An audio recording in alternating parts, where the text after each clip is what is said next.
पर जब बड़े बड़े पर्वत आते हैं तो अपनी धारा को गंगा क्या करती है, मोड़ लेती है। क्योंकि गंगा का कार्य ये नहीं है किसी को कष्ट पहुंचाना, अपने प्रियतम सागर से मिलना।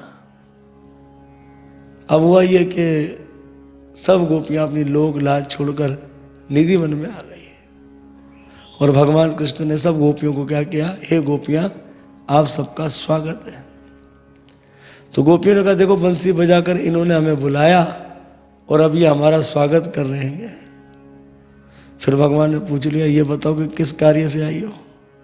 तो भगवान को गोपियां करे वाह रे वाह, बंसी बजाकर हमको बुलाया और हमसे पूछ रहे कि किस कार्य के लिए आया। अच्छा भगवान ने कहा अच्छा अच्छा अच्छा अच्छा अच्छा, शरद पूर्णिमा है ना, चमकते चंद्रमा को देखने के लिए आई हो। अच्छी बात है, देखो चांद को, पर जंगल वाली बात है, अगर जंगल में कोई चला जावे तो शेर भालू की दृष्टि उसी के ऊपर होगी।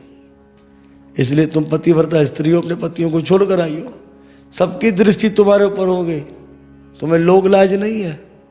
अरे जाओ, लोग तुम्हारी निंदा करेंगे, ताने देंगे तुमको। तो मानो एक गोपी का भाव है, जो शीश तली पर धर ना सके वो प्रेम गली में आवे क्यों, जो ताने जग के सह ना सके वे तो से नैन लगावे क्यों। इस तरह से जो है गोपियों ने कहा कि हम तो आपसे मिलने के लिए आई है, आपको भोग लगाने के लिए आई है। तो अब भगवान ने सब गोपियों को संग्रास करना आरंभ कर दिए। सुखदेव जी कहते परीक्षित एक गोपी को हुआ मान, बाकी दूसरियों को हुआ अभिमान। इसलिए भगवान जिन्हें अभिमान हुआ उन्हें छोड़ गए और जिन्हें मान हुआ उन्हें अपने संग लेकर चले गए। तो किन्हें मान हुआ, बोले श्रीमती राधा रानी की। चलते चलते श्रीमती राधा रानी ने कहा अरे कर लो बात, मैं तो थक गई, मुझे वो अपने कंधे पर बिठा। भगवान ने बिठा दिया। चलते चलते राधा जी भी बोल रही वो तो हम तो इनके सर पर बैठ कर जा रही है। भगवान वहां से भी गायब हो गए। सब गोपियां ढूंढती ढूंढती ढूंढती आए। उस समय राधा जी को देखा, वो भी दुखी कि उन्हें भी छोड़कर चले गए। लता पता वृक्षों की उनसे पूछा गोपियों ने कि कृष्ण कहाँ है, पर किसी ने उत्तर उन्हें नहीं दिया। तो सब गोपियां तुलसी महारानी के पास चली गई और कहा कि हे तुलसी, तू भी एक गोपी है, हम भी एक गोपी है, एक स्त्री का दुख एक स्त्री ही समझ सकती है, बता हमारे कन्हैया का है। हवा तुलसी ने भी यूं कर दिया। गोपी ने कहा देख उस छलिए से मिली हुई ये भी, इसके बिना भोग नहीं लेते हैं क्या। तो इस तरह से हुआ ये कि जब किसी ने कृष्ण का पता नहीं बताया, उस समय गोपियों ने गीत गाया जिसको कहते गोपी गीत। गोपी गीत गाए, लेकिन उससे पहले एक लीला ये भी हुई थी कि गोपियों में कृष्ण भाव आ गया था कि कृष्णो हम कृष्ण हैं। एक गोपी पूतना बनी, एक गोपी कृष्ण बनी, गोपी पूतना बनी, गोपी को मार दिया। एक गोपी ने अपनी चुंदरी आकाश में उड़ाकर कहा ब्रजवासियों मैंने गोवर्धन उठा लिया, आ जाओ नीचे। इस तरह से गोपियां कृष्ण लीला कर रही है। कृष्णो हम कृष्ण हैं। क्यों कर रही है सब गोपियां लीला, ताकि हमसे कुछ उटपटांग की लीला हो जावे तो हमारे प्रभु हमसे क्या कहें कि नहीं मैंने ऐसे नहीं, मैंने ऐसे किया था। भगवान श्री कृष्ण के विरह में गोपियों ने गीत गाया जिसे कहते गोपी गीत। गोपियों ने कहा जयति तेदिकं जन्मना व्रजा श्रयत इंद्रिणा शाश्वतत्रही। गोपियों ने कहा प्यारे, जब से आपका जन्म श्रीधाम वृंदावन में हुआ तो वृंदावन की वैंकुट से अधिक महानता हो गई। इससे पहले तो सब कहाँ रास्ता देते थे, कहाँ का रास्ता लेते थे, वैंकुट का। पर आपके आने से वैंकुट को छोड़कर वृंदावन का रास्ता ले लिया। जो चंचल लक्ष्मी थी वो ब्रज भूमि में आकर अचल हो गई, ठहर गई। प्रभु आपने बड़े बड़े राक्षसों को मारा और हम ब्रजवासियों की आपने क्या करी, रक्षा करी। प्रभु ये दिन दिखाने के लिए रक्षा की कि आज हमें तड़पता हुआ छोड़ दिया। इससे अच्छा तो वो राक्षसी में मार देते थे, तो आज आपके विरह का दुख तो हमें सहना नहीं पड़ता। तो प्रभु आप आए हमारे पास, तो अगर आप हमारे पास नहीं आओगे तो हम ही आपके पास जाने का मार्ग जानती है। अंते यामति सहागति, हम आपके विरह में अपने शरीर का त्याग कर देंगे, तब तो आपको आना ही पड़ेगा। इस तरह से जब गोपियों ने भाव प्रकट किया, उस समय भगवान प्रकट हो गए और भगवान ने एक एक गोपी के संग रास किया और भगवान का नाम हो गया। बोलो रास बिहारी भगवान की जय। एक दिन शिवरात्रि का दिन था, तो अंबिका वन में गए गुजरात, रात्रि वहीं गुजारी। एक अजगर जो है बाबा को धर लिया मुंह में। बाबा तो केवल कन्हैया को पुकार रहे हैं। ब्रजवासियों ने जलती हुई लकड़ियों से अजगर को मारा, पर उस अजगर ने बाबा को छोड़ा नहीं। भगवान कृष्ण दौड़े दौड़े आए, भगवान ने एक लात मारी अजगर को, वो अजगर योनि से मुक्त हो गया और विदाधर रूप धारण कर कर नमन करते भगवान को चला गया।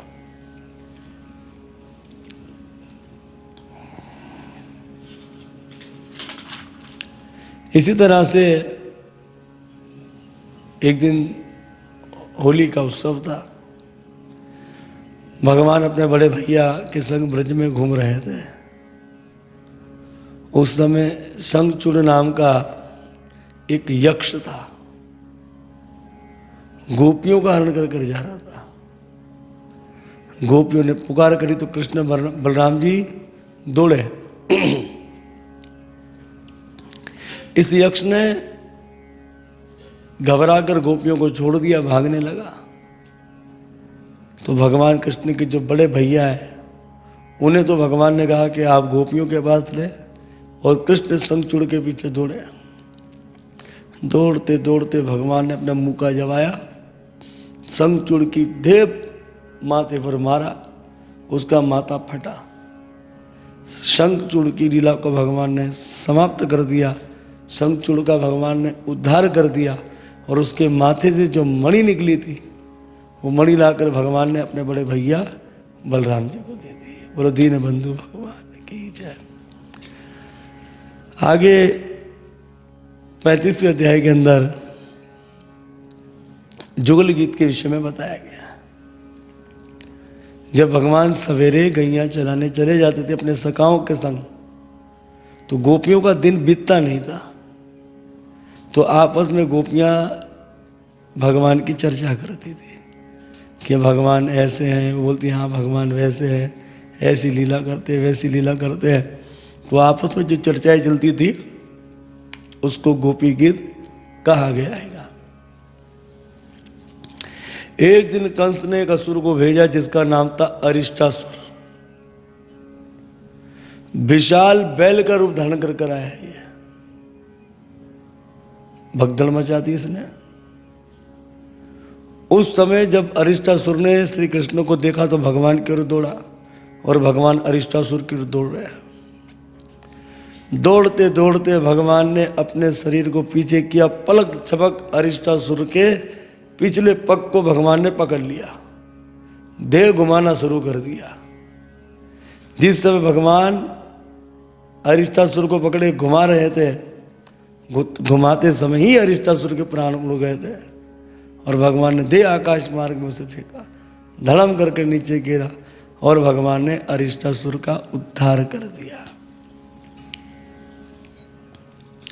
इसी तरह से अब एक दिन देवर्षि नारद जी कंस के पास गए और देवर्षि नारद जी ने कहा, हे कंस महाराज, तुम्हें पता है ये कृष्ण कौन है? बोले नहीं। अरे तुम्हारी बहन देवकी के बेटा है ये, है? इतना बड़ा सत्य मुझसे छुपाए रखा। तलवार निकाल रहे चमचमाती हुई। बोले कहाँ जा रहे हो? बोले देवकी वसुदेव की लीला को समाप्त करना है। तो उस समय देव ऋषि नारद जी ने कहा ऐसा ना करो, जब तक ये सुरक्षित है कृष्ण आपके पास होंगे, इसलिए अब किसी को भेजने की आवश्यकता नहीं है, अब कृष्ण को ही यहां बुलवा लो। के कर चले गए। अब एक असुर जो था जिसका नाम था केसी, केसी ने कहा कि एक मौका हमको भी दीजिए,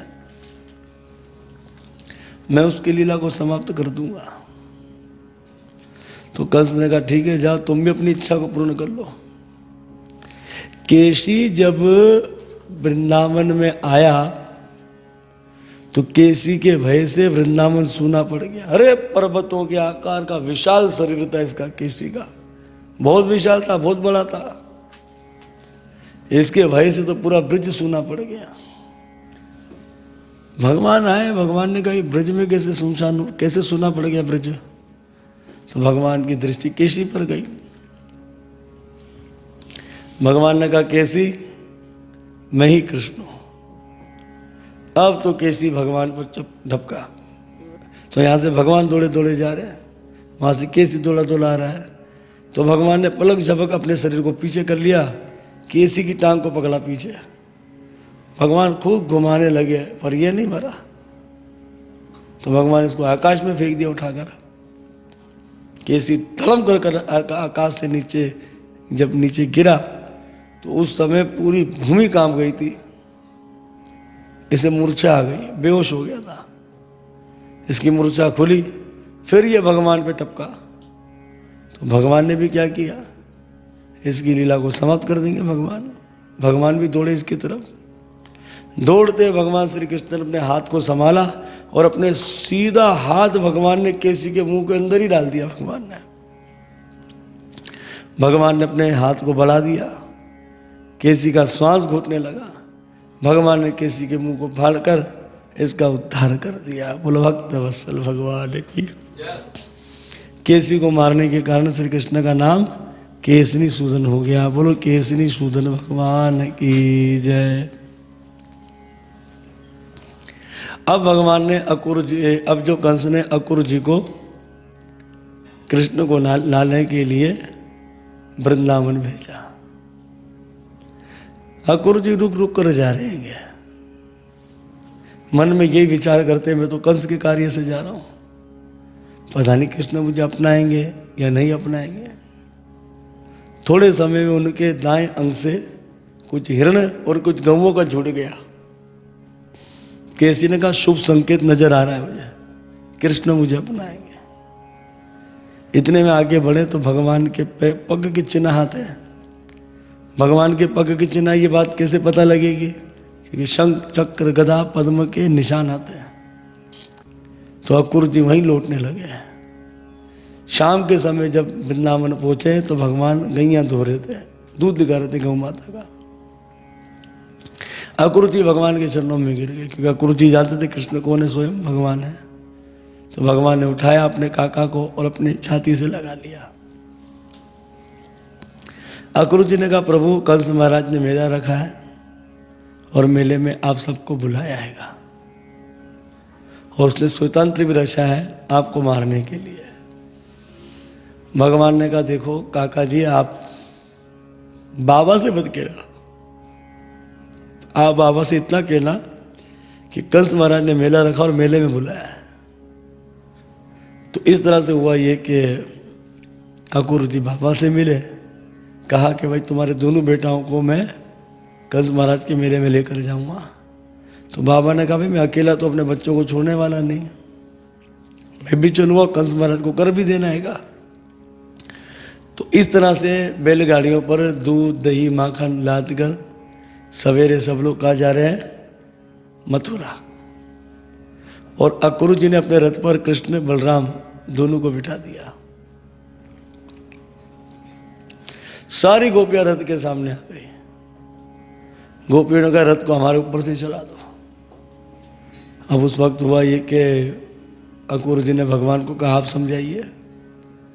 तो भगवान कृष्ण ने गोपियों को रथ से उतर कर कहा कि मैं परसों लौट कर आ जाऊंगा। तो इस तरह से आश्वासन दिया, सब गोपियों को विदा किया और अब तेज गति से भगवान ने अपने रथ को चलवाया।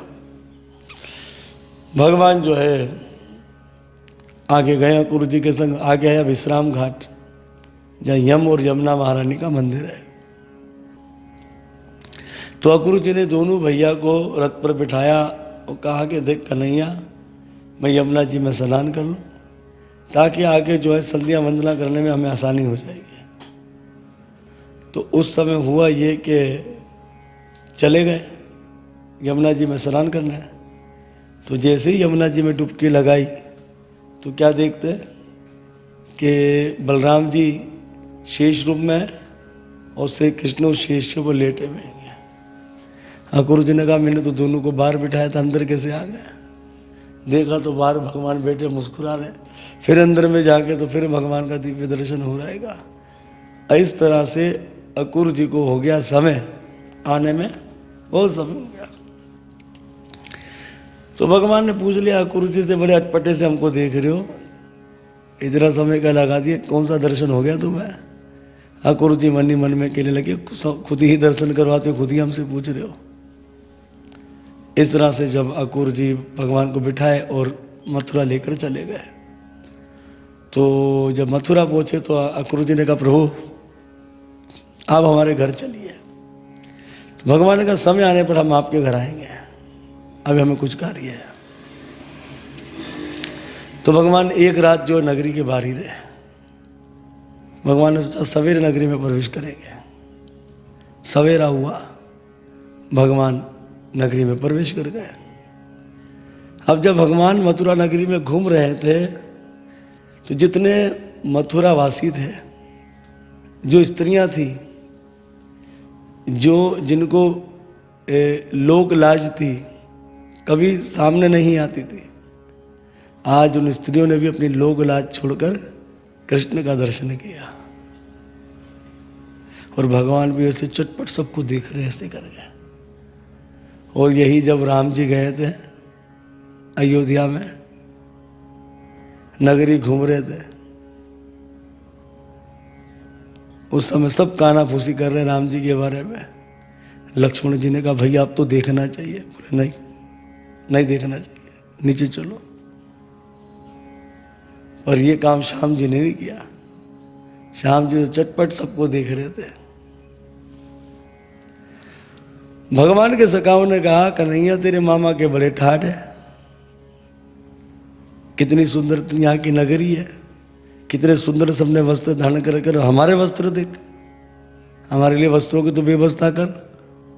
तो भगवान ने कहा भी कर देते। उस समय रजक नाम का कंस का धोबी था, खूब कंस महाराज के भजन गाता हुआ रहा है। भगवान ने कहा मामा जी यहाँ ही है, ये तो चौंक गया, हमको मामा कह रहेगा। तो भगवान ने कहा मामा जी जिन कंस महाराज के तुम भजन गा रहे हो, हम उनके भांजा कृष्ण हैं। अरे हमारे सखाओं के लिए वस्त्रों की व्यवस्था करो। उसने कहा ओ ग्वाले, तुम्हारी क्या औकात जो हमारे महाराज के वस्त्र पहनोगे? भगवान को गुस्सा कब से था? त्रेता युग से। ये वही धोबी है जिसने रामा अवतार के अंदर अपनी पत्नी को बुरा भला कहा था। मैं राम थोड़ी हूँ जिसकी पत्नी 1 वर्ष गुजार के लंका में उसको रख लिया, तू 3 दिन तक कहाँ थी? अब उस समय तो भगवान ने सब सुन लिया, तो देख लिया था मर्यादा पुरुषोत्तम थे, अब तो लीला चल रही है। तो भगवान ने एक झापट मारा इसकी कनपटी पे, ऐसा झापट मारा इसकी गर्दन ही टूट गई, गर्दन धड़ से अलग हो गई, इसकी गिर गई। जितने धोबी थे कपड़ा छोड़कर भाग गए। भगवान ने कहा जिसको जो पसंद पहन लो। तो भगवान के सखाओं ने कपड़े पहन लिए। अब कंस ऐसी विशाल काया थी और ये बेचारे सखा बेचारे दुबले पतले, लटकते हुए कपड़े जा रहे थे पहने। एक दर्जी की दृष्टि पड़ गई। दर्जी ने कहा साहब यहाँ ही है। जी बोलिए। दर्जी ने कहा भगवान से अगर हम सबको माप के कपड़े सिलाते कैसा रहेगा? अरे भगवान ने कहा नेकी और पूछ पूछ पिला दे भैया। तो कहते ये वही दर्जी है जिसने त्रेता युग में राम जी की शेरवानी को गोटा लगाया था। ये गर्ग संहिता में मिलता है। पर इसकी इच्छा यही थी कि जिसकी शेरवानी उसे संस्पर्श करने का कब समय मिलेगा। तो आज देखो भगवान को छूने के लिए इसका जन्म हुआ द्वापर में, और इसने आज भगवान श्री कृष्ण को छुआ और कपड़े का माप ले लिया, और भगवान ने दर्जी को आशीर्वाद दे दिया। बिना बुलाए भगवान सुदामा माली के घर चले गए, बिना बुलाए। जब क्या गुरु जी क्या कह रहे, आओ हमारे घर चलो, बोले हाँ समय पर आएंगे। सुदामा ने तो कोई नूता भी नहीं दिया था, उनके घर चले गए। अब देखो भोजन रखा 56 किसने, दुर्योधन ने, और क्या कह दिया, हमारा भोजन तो विदुर काका के घर है। लो, विदुर काका जी ने बोला मैंने कब दावत दे दी, और जब कहा तो आएंगे। ये प्रभु है, ये है भगवान की कृपा, गुण अक्षर न्याय। भगवान की कृपा कब होगी, कहाँ होगी, किसके ऊपर होगी, कोई जान नहीं सकता है। ये भगवान की कृपा है। विश्वामित्र जी भगवान को पाने के लिए जंगल में गए, राम जी उनको नहीं मिले। पर दशरथ जी को तो घर बैठे राम मिल गए। कब मिलेंगे, कहाँ मिलेंगे, इसको कोई जान नहीं सकता। तो इस तरह से भगवान बिना बुलाए सुदामा माली के घर चले गए। सुदामा माली ने अपने बाग बगीचों से फूल तोड़ा, भगवान कृष्ण को माला पहनाई, बलराम जी को पहनाई, जितने भगवान के सखा थे उन सबको माला पहनाई, भगवान को भोजन करवाया, और भगवान ने भक्ति का आशीर्वाद दिया। भगवान चले गए। रास्ते में कुब्जा मिल गई। कुब्जा चंदन बहुत अच्छा बनाती थी। भगवान ने कहती है सुंदरी, यहाँ ये फूले ना समय, लोग मुझे कुबड़ी नंगड़ी काणी ना जाने क्या क्या बोलते हैं, मुझे सुंदरी की। अब ज़ाहिर से बोले टेढ़े को टेढ़ी पसंद आएगी, क्या ख्याल है। कुब्जा भी 3 जगह से टेढ़ी, कृष्ण भी 3 जगह से टेढ़े, तो टेढ़ी को